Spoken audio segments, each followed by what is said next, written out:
you so much for joining us today. It is a beautiful moment to talk about what is happening in Nigeria. So far, so good. We have been discussing politics and politicking in preparation for the 2023 general elections, but there have been other matters happening in Nigeria. Insecurity, for instance, has been a conversation that is now important and getting deeper, and that is why we bring it to you. But that is not all. What your concern is, even in preparation for the 2023 election, what is happening with the Independent National Electoral Commission, that's INEC, and what is going on in the nation are the things that we'll bring to you on the newspaper review. As usual, we get to bring a guest to join us to discuss these issues, and today we'll also be having a guest join us very shortly to discuss some major headlines, some major topics, some issues that is affecting Nigerians as it is. Do stay with us. We'll be right back.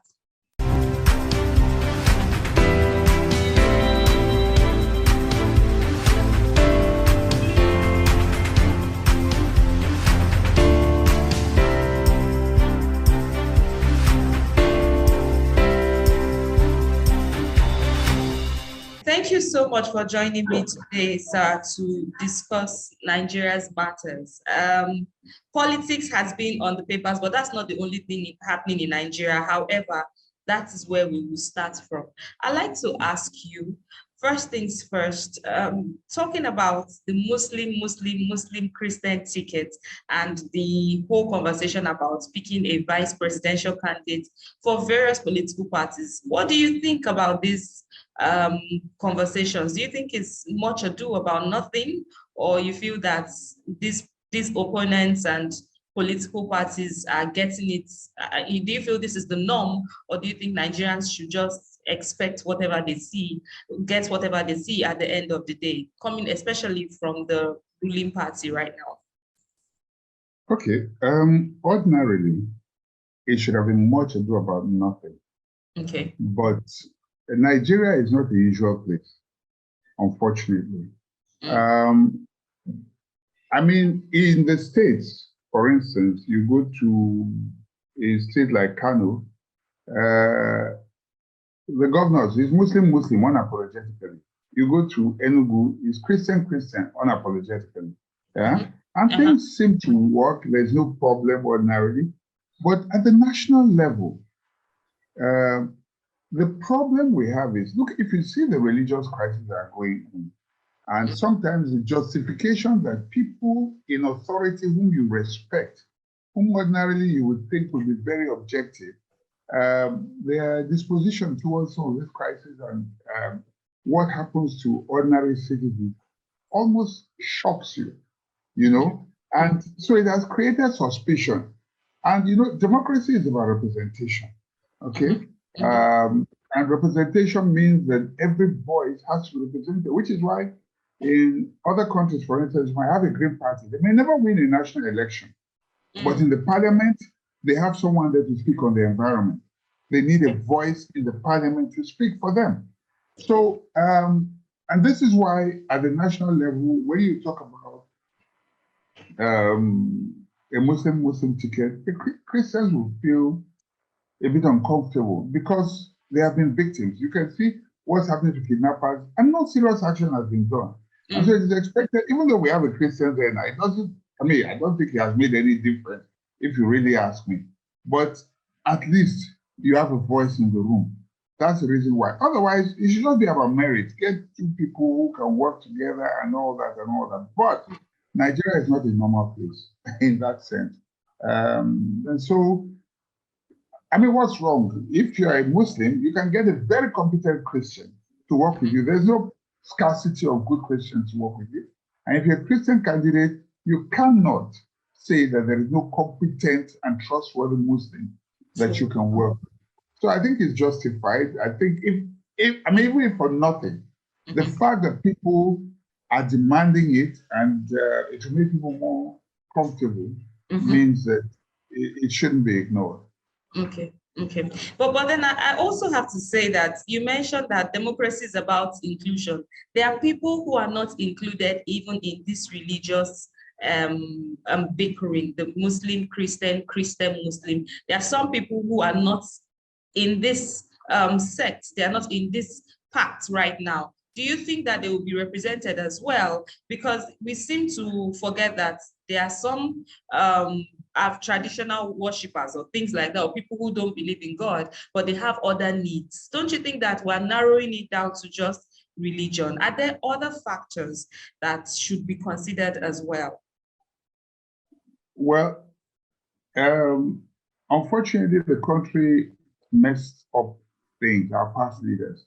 Nigeria is supposed to be a secular state, which means at the governmental level, a religious, so to say. We should not be talking religion at all. But you know that that's not the truth. You know that that's not the case. Unfortunately, it's in the constitution, but it is not practiced. When Yerima, or who was it in Zamfara, in those days, started talking about, sorry, I have to stop this. So when he went and was talking about, what do you call it now, Sharia, and you know, it was backed up north. I mean, it started it all. You cannot eat your cake and have it. Unfortunately, that is the truth on ground today. That is the situation, and there's nothing that we can do about it. So if you are saying there are 1,001 religions here and all that, I mean, the truth is, many of these leaders themselves practice all. Some of them are Christians by day and traditionalists by night. Some of them are Muslims by day and traditionalists by night. So you can, in a sense, say that they are represented. Very few actually practice what they should, you know, practice.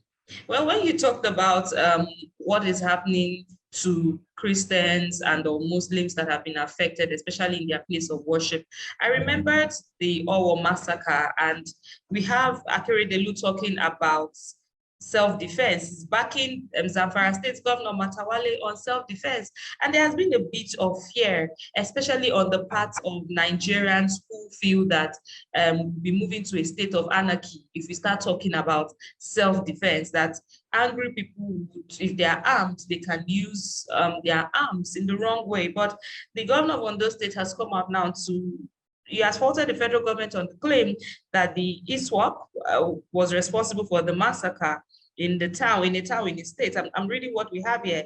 He backed the call by Governor Bello Matawale of Zamfara State for residents to arm and defend themselves against terrorists. He called on the people of the state to repel those attacking them. My fear now is when the people are done attacking the terrorists or those that are trying to harm them, would they face themselves and start attacking themselves at the end of the day? What do you think about what Akere Dolu has said, and even what Matawale has said?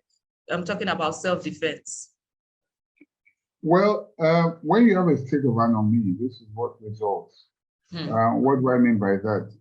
If the state fails to defend, then you get a situation like this. We have seen cases where people will be attacked, and when help is called for from authorities, the response is very slow at best, you know, or I mean, nothing serious was done. And when the truth is, if a thief comes to attack you in your house, you have a right to defend yourself by whatever means necessary.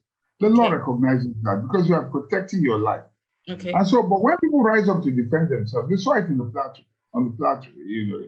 And then when they rise up to defend themselves, the military will come or the police will come, and then they will clamp down on the innocent victim rather than go after the perpetrators of the crime. It has happened time and time again. And so, you know, if Matawale is making this call backed by Akere Dolu, it is because, I mean, look at what happened in the Catholic Church. For how long will this continue? Are you just going to sit down and be massacred? If the state cannot live up to its responsibility, then nobody will blame for defending themselves. You can't expect me and my people to be killed and massacred every time I keep saying, take a chill pill, relax, don't worry, we're on top of it. The next time again it happens, the next time again it happens, I will never trust you. Unfortunately, one of the duties of government, particularly the federal government, is to defend us, both internally and externally. from all forms of aggression. Unfortunately, they have failed. They have failed. This present administration came full force and said they were going to do that, and people voted because there was a general at the head of, the administration. But how do people know? How do Nigerians, I'm even trying to understand that. How do Nigerians know a leader who is going to come in and say and do what they say and solve a problem? Because the perception is that this is an experienced person in the security sector. And so if he's coming in, he knows how to, wipe out insecurity. But now that Nigerians have seen that, okay, what you need is a completely detribalized leader, first of all. Okay. A detribalized leader will be sincere. A tribal warlord will never be sincere. That is the truth. And for me, that's what, excuse my saying, that's what the current administration represents, the president. Because several times when you arrest, it's like, I don't understand. People have been talking about, people coming from a certain part of the country. Okay, maybe they are from outside Nigeria. There may be Fulanis from outside Nigeria.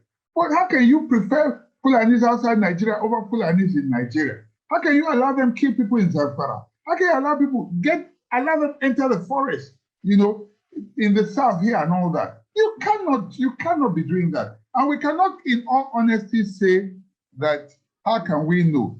We have on records, I don't know if, that, in the past, as a former, when he was military head of state, when we needed representation at a continental level, he chose somebody from Niger Republic over a Nigerian, southerner, or a Nigerian. So when you look at that, what does it say? It's no longer about patriotism, it's about tribalism, which means if you're an Enugu man, as head of state, and you want to prefer an Enugu man from Benin Republic over probably a Hausa man or a Fulani man who is Nigerian, then something is definitely wrong. And that is, you can tell that. So we don't need a tribal lord. We just need a detribalized Nigerian who will come and be a father to or mother to all Nigerians, not to a particular tribe. When you have that, that is the case, unfortunately. Well, there's really so much to discuss, because even in Delta states, there's a latest report of insecurity, and it's sad that we are seeing it move even into the south region. We'll take a break now. The conversation is still ongoing. INEC office in Enugu recently was burnt. And I really want us to talk about how those kind of things, insecurity and, those kind of situations can affect the 2023 elections if Nigerians don't watch out, if the leaders don't even watch out to make sure that we curb those excesses. So we'll take a break now and we'll be back shortly.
Thank you for staying tuned. Thank you for staying tuned with us, sir. Let's get into what happened recently in Enugu. 748 ballot boxes, 240 voting cubicles lost in Enugu INEC office fire attack. Now, this is a fire attack. Arsonists actually went in to the INEC office in Iboeze North of local government area of Enugu State, situated in the headquarters, and burnt that office on Sunday night.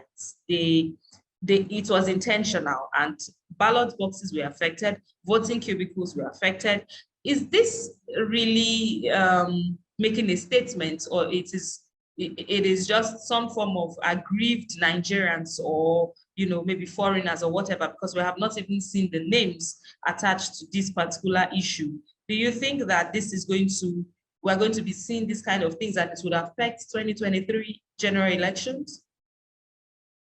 I am suspecting, and that's just me, my hunch, Okay. that there's something somebody somewhere is trying to cover up. It could even be from within. You know how when there's a fault, sometimes you just claim fire and then take out what you want to take out, so that when the court says it was burnt in the fire. Like, the records are burnt, so the records are not there anymore. Someone probably does not want to be accountable. They tried it the first time. I think this is the second time. I don't know if it's that same place or close by, but this is the second time it's happening. I think it's the same INEC office. I'm not too sure now. Okay. I suspect, before we begin to think about whether external forces, it's important that INEC looks inward. There's something very, very important somebody is trying to hide, or take away. I don't know how to put it. Either burn down if they can't gain access, or take away and cover without some. Well, this is even the second time. This is the second. The first one was in May 2021, and it's the same thing. So it goes here in the same place, I think. So there is something. I am not quick to say that people are anti-INEC. I mean, they could have been doing that every other place. There is something in that office somebody wants to gain access to, or wants to destroy, or wants to cover up. That is my hunch. But if I were to just speak generally, they will begin to say, okay, maybe, I don't know, but that's what my hunch tells me. Usually there must be a motive. And if it was just a matter of being anti-INEC, there are so many other places. You won't strike once in the same place, strike twice in the same place. I think INEC should look inwards. Investigators should begin to look at, and I suspect that whoever it is may not even be in the establishment anymore. Maybe an ex-staff or there's something. That's what my hunch tells me. I was thinking, is there a way that this can be avoided? Is this something that technology can fix?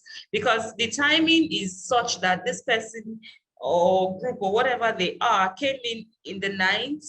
The target is simple. They went straight to the materials to make sure that these materials are utterly useless. They cannot be recovered, and the cost of getting these materials again, because if we say that we should leave that office and not use it, it might affect the those that are voting in that area. So is this avoidable? Can INEC avoid this? Yeah. I mean, in terms of use of technology, I think if they put CCTV both inside and outside. Okay. Like our CCTV Lagos has those ones that are very high pole, that are powered and getting powered by solar. Yeah. If that is sabotage, then that tells you really, really that yes. So you put it within and without, so you can use technology to do that, and then let the external one be remotely controlled or monitored. If you do that, then I think it's either going to deter or show up the faces of those who, before they destroy, they would have been recorded, in the process of trying to pull it down or destroy any of the cameras. So that can help to a very large extent. Then intelligence should be deployed. There's no way people would not have seen one or two people.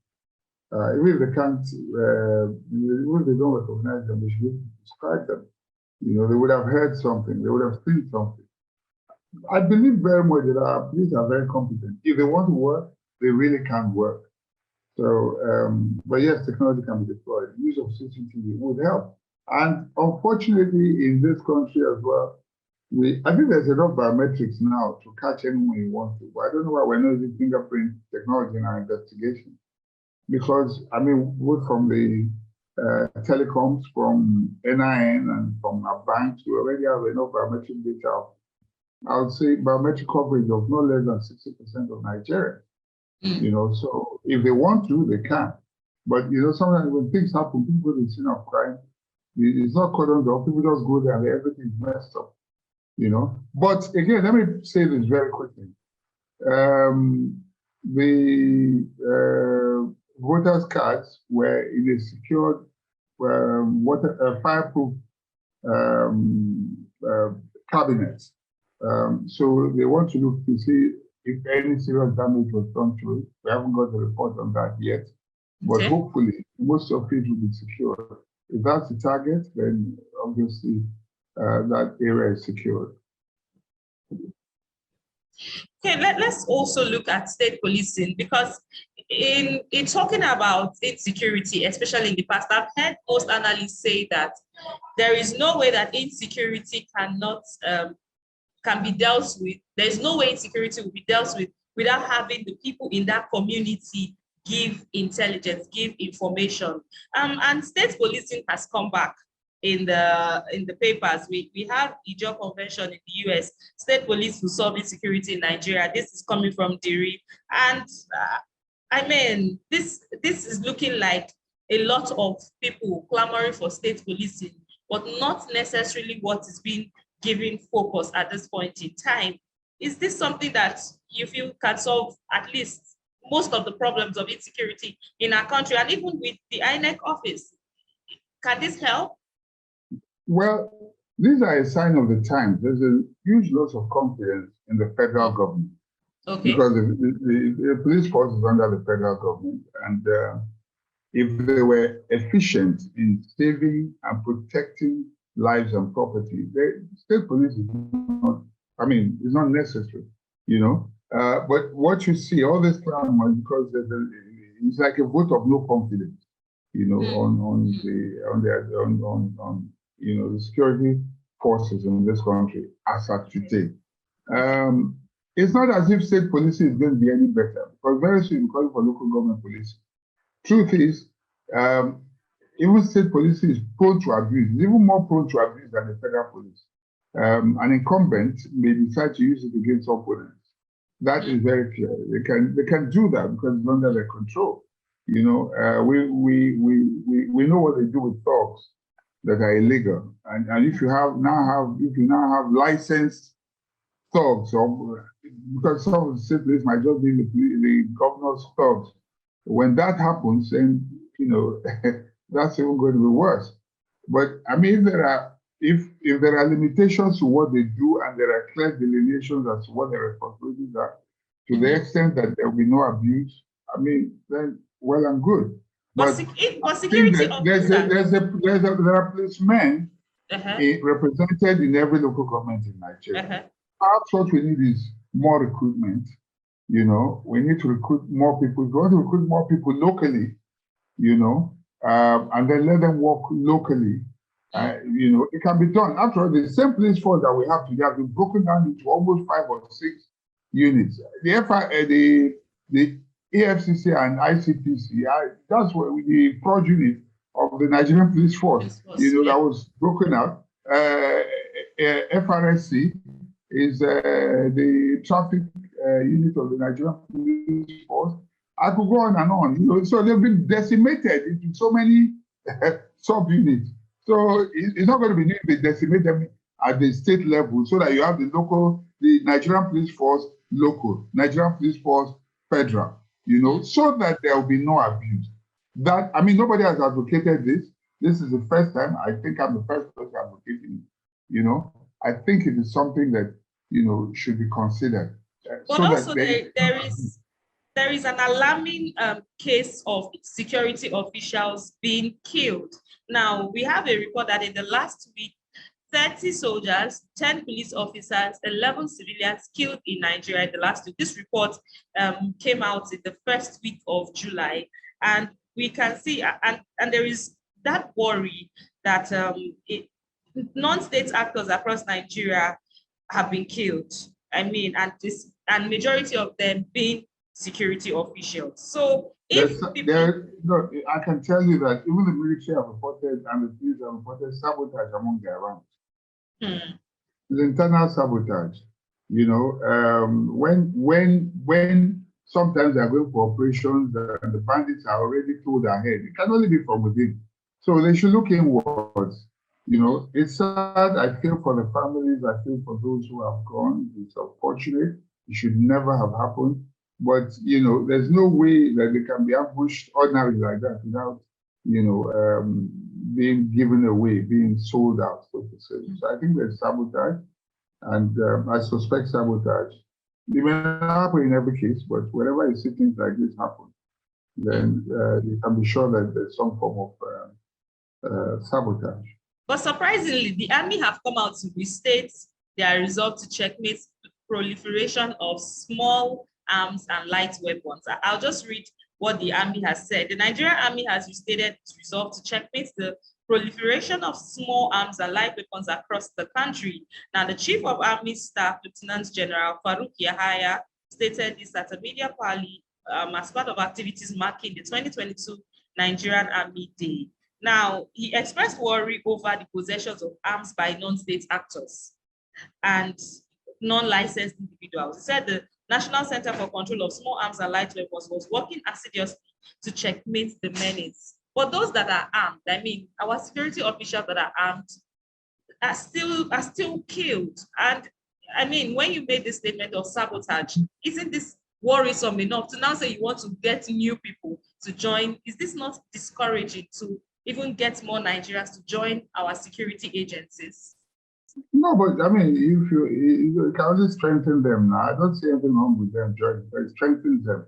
Okay. What I would say instead is, we have read too much rhetoric. Don't tell us what you will do. I don't want to hear from the army anymore. Go into the bushes of war. Go into the bushes between Benin and Epoma. They know where they are. They know this is happening. Go. I mean, you can deploy the best technology along the Abuja-Kaduna highway. These are planes. If you go up in the sky, you can see for miles. I'm tired of hearing stories. This is what they were employed to do. Don't tell us. Just go in there and do the job. You know, so every time they say, we will do this, we will do that, I just see people trying to, you know, act busy, you know, but you know, we're tired of hearing what they will do. We want to start seeing them do it. I've not heard them go into any forest to arrest anybody. Is it impossible? No matter how thick the forest is, there's no way that they cannot, if they truly want to, invade the forest. What is wrong with getting about, no matter how big the forest is, get 1,000 military persons, if they will not sabotage and inform them ahead, for them, if the moles within will not inform those, the people in the forest. If you put only 1,000 go into those forests in these places, you know, they are trained. There's no way they will not be able to get them. There's no way. And then there is what is it called now? What you call it now? There's this thermal technology used at night. I've forgotten, but they use it for war. If you use a drone and you use it up there, you can see wherever there are human beings, they give off heat. You will know where there is a cluster of people. So even in the dead of night, with those goggles or with technology, with cameras and all that, you can tell where there's a gathering of people. There's no way. I cannot be telling them what to do. They know this is better than me. You know, I can't be telling them what to do. You know, so these are things that they can do. It's all there in the public space. Is the willingness there to do it? They are looking for big budgets. Whereas you don't need big budget, you just need common sense and do the right thing. Have they ever stood up and said, look, let's invade this forest and clear these people once and for all? I promise you, okay, if the chief of army staff is captured today, I can promise you that they will get him. If the son of they will get them. If the president's son is captured today, they will invade that forest and they will capture them. But it's ordinary people, so it doesn't matter. Our lives are expendable. unfortunately. Because of our time, I really wish we could keep dwelling on these matters. Let's look at something that affects the common people now, away from the politics, the insecurity. Let's see if we can do this in about 5 minutes. We have that despite assurances, petrol queues have worsened in Lagos and in Abuja. And there's been calls to sell fuel at 165 naira per liter.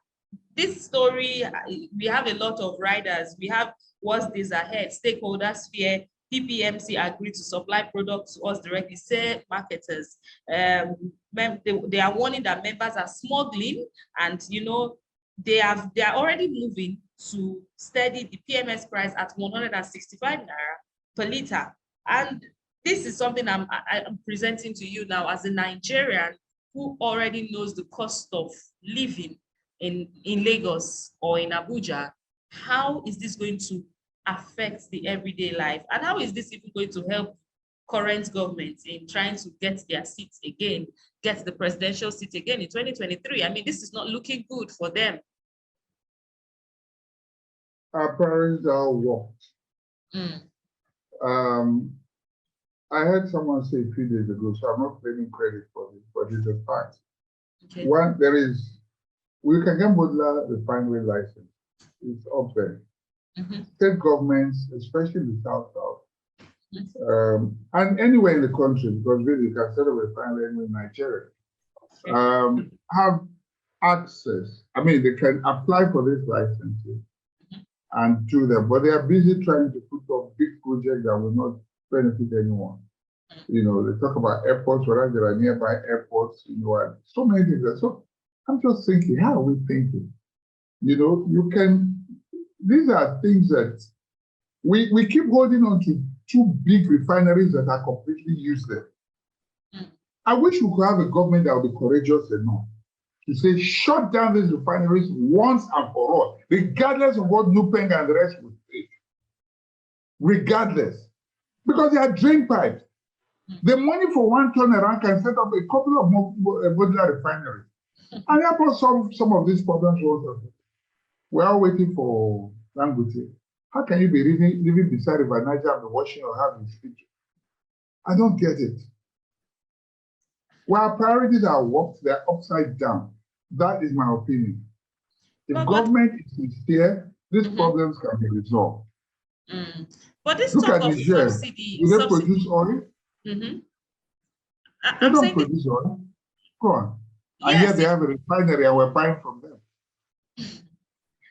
I'm thinking this talk of subsidy removal that has been coming back and forth, are these not subtle ways to, make us understand that it's probably not the best for Nigerians at this point in time? Because some analysts have said that subsidy is just one big way to be able to steal, and others are saying that if we remove subsidy, it will be worse. I mean, is this going to persist? Can I say something? Please feel free. The things that should be subsidized are not subsidized. How about subsidizing our farmers? The Americans do it and food is cheap. With food being cheap, more people will benefit than petrol being cheap. Yes, you might say petrol drives energy, drives small businesses and all that. I agree. And, but the thing is this. What we sincerely and seriously need to do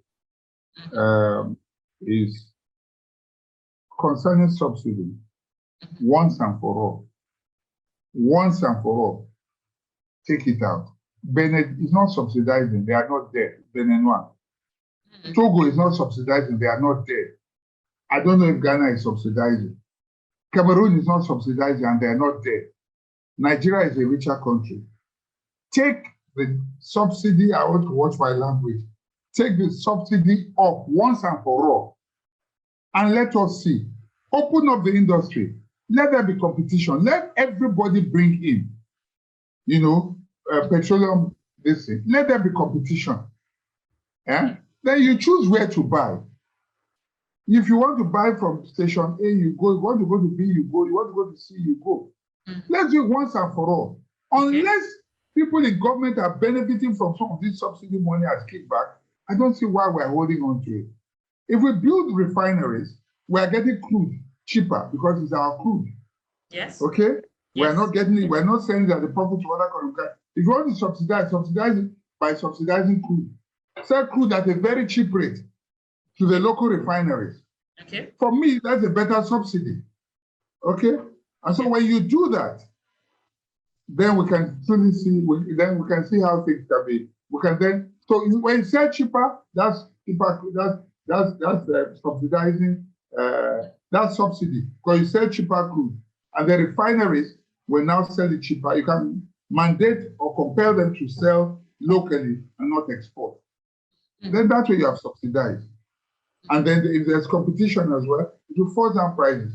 It means that importers will now look for the cheapest source to import fuel. Wow. Thank you so much for joining us, Victor. Hi, I mean, I heard the first one today. Let's subsidize food. A lot of people will be glad to get subsidized food. Thank you so much for joining us on the newspaper review today. We hope that some of these issues will be dealt with by the next time we talk. I really hope that fuel will not be something that we should buy for 165 naira. Again, thank you so much for joining us once again. Thank you for having me.